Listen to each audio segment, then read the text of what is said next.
And we're back. Okay, so in case you're wondering why I split these up into 2 videos, my phone can only do up to 33 minutes and 25-second long videos. That's why. That's maximum file. It says maximum file size reached for a single video, even though I have over 3, and that it's about, I say 4 gigabytes large, even though I have 5 gigabytes of free data. Hence why I'm able to record full games. Yeah, I don't know why it takes... Oh, dear, that is bad. That is... Okay, there we go. That's a little better, I hope. That's a sack in the first play of the third quarter. Arizona's up by 1. So, let's see what I talked... In the first half, to summarize what I talked about there. I talked about the discrepancy between how many games the Rush got on NBC versus everyone else during the NBC era. Some basic stuff about 21xx Rattlers, some interesting quinky dinks. That's it was almost a safety right there. That would have given Chicago a slim 1-point lead, although Arizona would actually no. Yeah, that would have given them a 1-point lead and possessional advantage. And possessional advantage is basically if the game going back and forth, who's going to have that temporary 7-point lead in a back and forth game?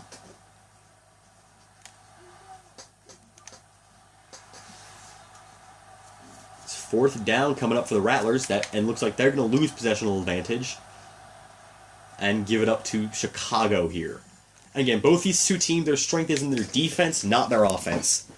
If I had to, I don't know if I can really rank all the defenses. I just know Chicago, Tampa Bay, and Chicago, Tampa Bay, and Arizona are the best.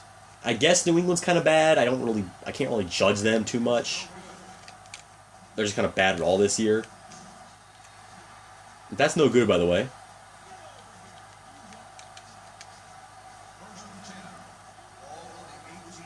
Oh yeah, I completely was on there. But yes, they have little cutscenes where the coaches talk, but I never really listened to them. So yeah, I can. And yes, I do always look at my play because I forget what I call 90% of the time. That's incomplete. I didn't think that's how I thought it'd be incomplete because he threw the ball out of bounds, not by the ball going whatever. Not by the defender actually knocking the ball out of the receiver's hand. The receiver, by the way, of course, is Rashid. Oh, he's not there anymore. Is Rashid Davis, who did actually play for the 2005 actual Bears, which is why I put him on the. That's incomplete. Who played for the actual 2006 Chicago Bears. I believe the 2005 Chicago Bears too, but he's on the roster because he also played for the 2005 San Jose Sabercats. But yeah. Oh, that's not gonna happen. First down from Mike, and that is why Michael Bishop is one of the best quarterbacks, is one of the better quarterbacks in the game, because he can do that. No other quarterback can actually do that. Like Joe Hamilton can, but he's a little bit, but he has a lot less acceleration than Bishop. So like that same play with Hamilton would have been like a 2-yard gain instead of a 5-yard gain. Oop, and Harrell dropped that pass, but it's kind of one of the things that you can do is you kind of set up easier passing on the outsides with a fast quarterback like Hamilton or Bishop. And Joe Hamilton, by the way, is the starter quarterback for Spokane in this game. But I already showed him off. I didn't realize it was Arizona. Fumble. Ruffin got it. Ruffin's got to get a touchdown. James Ruffin, who was the starter for San Jose in the unedited roster, and also started for them 20xx. And that right there was I don't know, fumble. Chicago is down now. Bad thing. Bishop is a blessing and a curse. Well, he's much more of a curse this year, and that's gonna. Unfortunately, you cannot return missed extra points for touchdowns in this game, although you could in the real life game from that era. And no other league has the nets, which by the way, rest in peace, rest in peace Arena League. The net, you will forever be missed in nets. By the way, that's actually the one name that could work for basketball and football, the New Jersey Nets. Although, fun fact about the Nets, they were going to be called the New Jersey Swamp Dragons in 1993 because of lagging attendance. Because of number 1, lagging attendance. They thought the new name would give some new attendance. And number 2,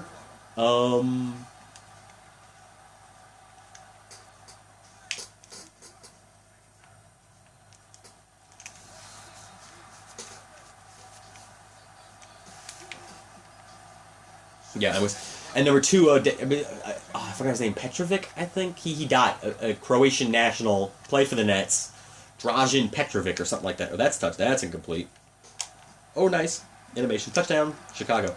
I was saying Dražen Petrovic. I think that's his, I know I mispronounced that name if I even came close to saying it. But anyways, he was a Croatian superstar who lost his life in Croatia. Actually, no, I think it was. I think he was just driving in Croatia and he hit a tree or something. And it was a big news story because it was part of like this Yugoslavian war. He had a big Croatian flag on him and all that.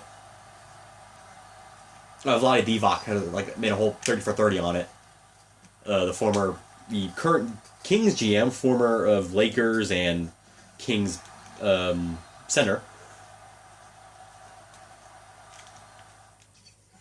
By the way, tied at 27. It's a pretty low game, pretty low scoring game for a game of the week situation because neither of these two teams are all that good. Like, anyways, going back, he died, so they consider changing the name. Plus, they had a new era starting with Jason Kidd. So, the Jason Kidd Nets might have actually been no, Jason Kidd 99. What am I saying? But could you imagine the Jason Kidd Nets? They would have been the Jason Kidd Swamp Dragons, the New Jersey Swamp Dragon. That sounds like an Arena League name. I mean, there literally was a Portland Forest Dragon, so I was gonna make one of the teams here, but I got voted down. So the Portland Forest Dragons were an actual Arena League team. That sounds like that. Oh, touchdown! Surprised that was not counted out of bounds. Anyways, Arizona took the lead. Sorry, I'm barely focusing on this game because there's not really much to say. So yeah,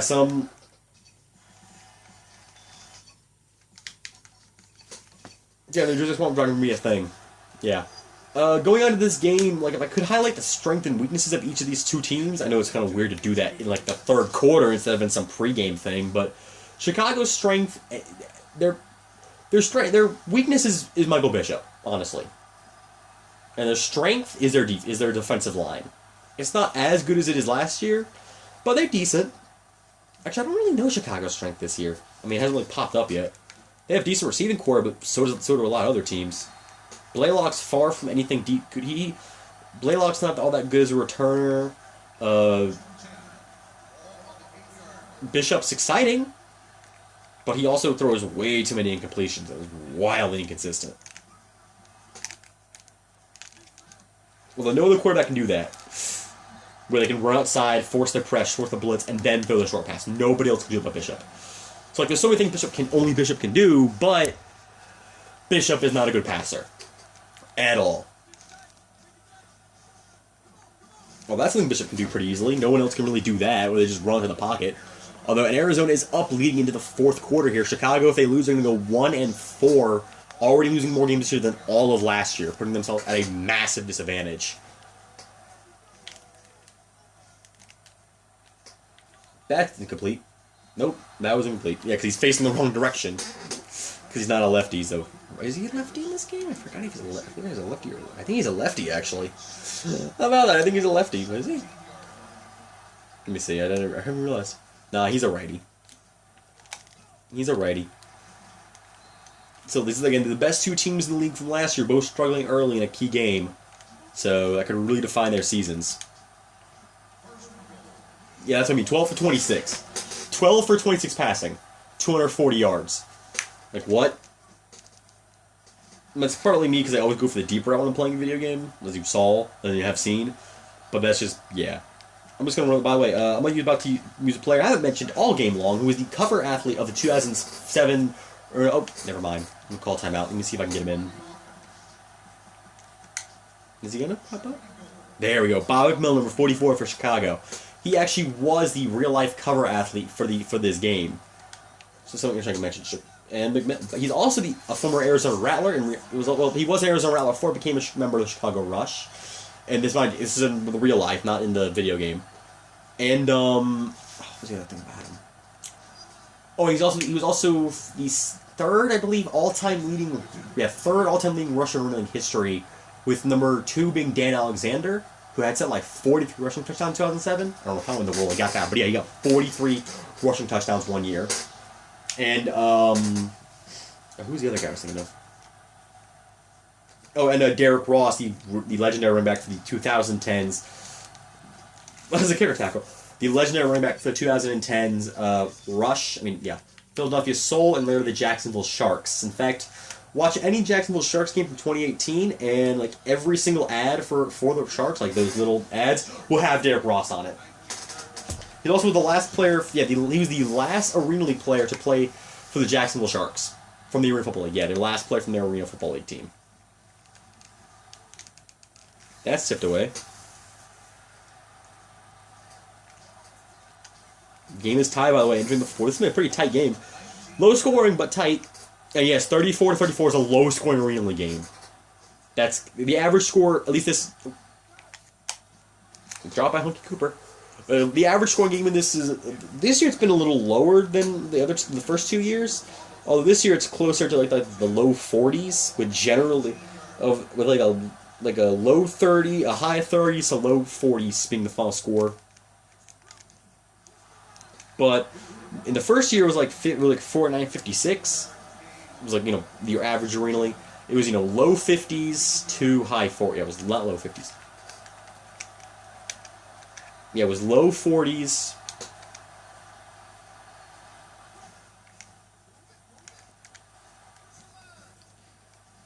Okay, I don't know what I'm thinking about here. Sorry, my brain completely blanked the heck out. Yeah, the week year, it's sort of been going down every single season. In 21xx, the average score was about, I'd say, low 50s to high 50s. No, not quite low 50s. I just realized I wasn't playing with, oh, it wasn't Michael Bishop right there. I just realized that. As soon as I scrambled outside the pocket, I saw Phil using the scrambling Bishop, but I'm actually using the pocket passing bottom. Anyways, yeah, the scoring was about low 50s to high 50s in 20xx, low 50s to high 40s in 21xx, and then low... Actually, no. More like low 50s to low 40s. And this has been low 40s to low 30s. To mid to high 30s. Yeah. Well, slowly been going down score-wise. And is this working? No, it's not working. Okay. That was a pick six. Hey, TJ Hill, who actually was MVP in the original... not MVP. Player of the game in the original Rush... In the original Rush Firebird game, got something right there. So you still got something. And no, it was not my intention to throw a pick. Says, hey, I'm gonna give the ball to TJ Hill. Give him a touchdown. No. And hey, it looks like Chicago might have a chance to win this thing. They have a good advantage. They have positional advantage back. Damian Harrell got it over 25, and the Chicago Rush all of a sudden they're back in the game, 41-34. So they're about a little bit.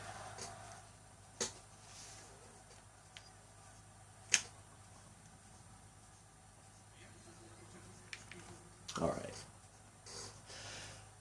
41-34 is the current score.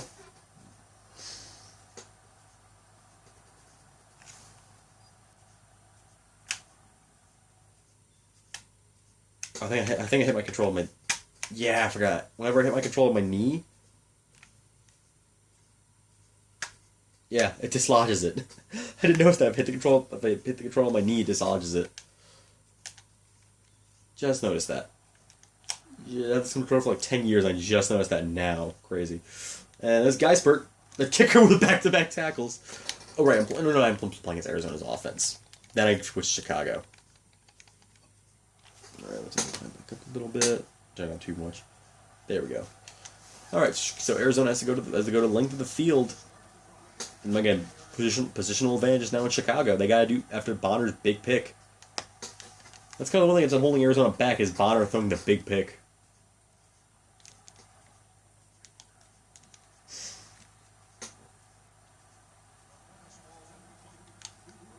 That's another thing too. Bonner's passes are all pretty long, pretty floaty. They're both floaty and quick. Quick pick. So yeah, that's why. Oh. That time, did Cooper get a first, or did he get about the third inches? I'll give Cooper. I'll give him this play, but I'm just gonna call timeout and give him this play.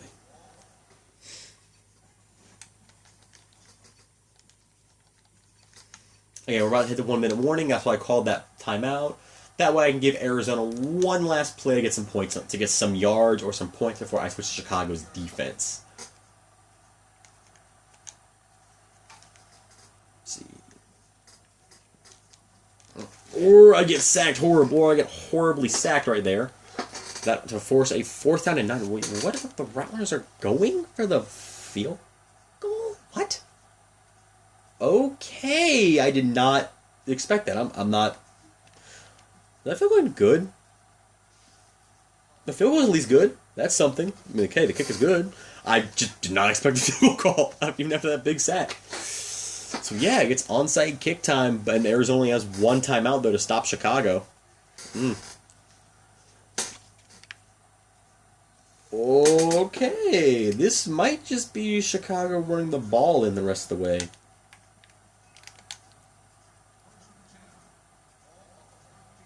Again, if this was the NFL, Chicago would just kneel down. But because this is the Arena League, before last year, they have to get positive yardage. Although that doesn't really matter when... So that's going to take... I should take Arizona's last timeout. It does. Alright. Now all they need is 1 or 2 more plays of positive yardage, and they let Chicago win the game 41-37 and get themselves back on the right track. And okay, that's a stop. That's a stop right there on 3rd and something. 3rd down and 3. So that's a good stop. We might be heading to overtime here. Again, I just need enough positive yards to get some time off the clock. A first down will ice it, basically. It's not going to run a touch. Okay, McMillan's down to about the inch line. First down and goal at the 1. I can let the clock run. I will. So, yeah, Chicago still has 2 timeouts. You know, I'll be generous. I'll call 1 timeout to make up for the timeout I call against the Rattlers. I'll be generous. Yeah, because that wouldn't be. It was kind of trying to get that last play in for him. You know, I probably should have just let the 1-minute warning go down, but whatever. I'll just call the same run, same basic handoff. All right, from the inch line. And Bob McMillan is in. Touchdown, Chicago. That should put this game out of reach. Arizona cannot stop the clock here. But I guess... Oh, right. It stops on touchdowns inside the 1-minute warning. I forgot about that. But, I mean, Arizona pulled off an absolute miracle, which I'm not even sure I could pull off if I was playing as the Rattlers. I mean, I could, but I don't think I can. Anyways, Chicago, I'm just going to be playing Chicago's defense. 48-37. Arizona's that sack right there by, I believe it was Moyer? I believe got the sack earlier. Right about the one, my last play as the Rattlers. That basically took this game out of hand. So Arizona's lost 2 games now. I just realized Arizona's been 2. No, it isn't. Yeah, right, been 2. Arizona's lost 2 of these games. I'm recording them as the other one they lost was the opening day against San Jose. And the CPU's always move kind of slow. I'm going to move these guys back. I'll let McMillan see if he can get a last-second sack on him. Or that, okay. Or that was a complete waste of time. No, maybe TJ Hill gets another pick and I'll put him in. Oh, that was the big play, though. TJ Hill's interception. That was really the big play. Because it had been a pretty clean game, no turnovers before that. And then suddenly, hey, a turnover. That's going to be almost caught by Hunky Cooper. Almost caught right there. That would have been a good play right there. 24 seconds. There's no way the Rattlers are going to come back. This game would have been over by already had I not called that pity timeout. But with my guys moving my defensive corners back, because they're going for the Hail Mary. Or Rasheed Davis picked it off. That will end the game. So Bonner's late interceptions once again doom the Rattlers as I just need 1 positive yardage. I'm gonna give 1 last run for Michael Bishop, and then we'll end the game. By the way, the game says Damian Harrell's player of the game. I don't know. I don't really pay attention to the in-stat games, unless it's somebody I really and that I should have slid. Oh well, I turned injuries off, so whatever. That will be the end of the game. The final score will be 48-37. Advantage for Chicago. Again, you see the clock, you see the play. They can't stop me. I'll get a play going just to prove it. Even if I got picked off, there's no point. So I'm just gonna call it at the 1 second mark, if I can remember to do that, and then end the game from there. 3, 2, 1, and we're gonna see the MVPs real quick, and then I'll count the stats out. Nope. I'm going to call 1 timeout here. Pointless, I know, but I'm going to call a timeout just to get a positive pass. Just to get 1 pass so I can call him player of the game. Just so I can call him player of the game.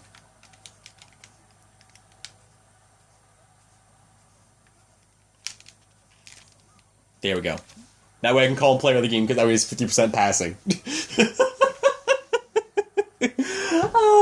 48-37 the final. Both teams out of timeouts. Chicago. Alright, let's take back the stats. Rattlers got almost no offensive yards in that one. Both teams had 2 turnovers each. Oh, Bishop threw a peck. I didn't notice that. That's pretty much an automatic disqualifier for a quarterback and player of the game. 2 interceptions, though. That's why. Damian Harrell. Harrell's me player of the game. And then maybe TJ Hill again. Oh, he didn't get any defensive touchdowns. Did he do anything else? He didn't use main tackles with Davis, and Davis got an offensive touchdown. One forced one by Moyer, but that was immediately recovered. Oh, okay. It was Easton who got the big. I think it was Easton got the big sack when I was playing as him. I don't really remember. Some small stuff. Voodoo DS15 got that pick. Ruffin got a touchdown. Jeff Ruffin got the touchdown. Doesn't really come on Cooper's first fumble. But no, the player of the game will definitely be, who was it? Damian Harrell of the Chicago Rush. Thank you for watching, and I will see you all. By the way, here's the final box score. Thank you for watching, and I'll see you next time. Out.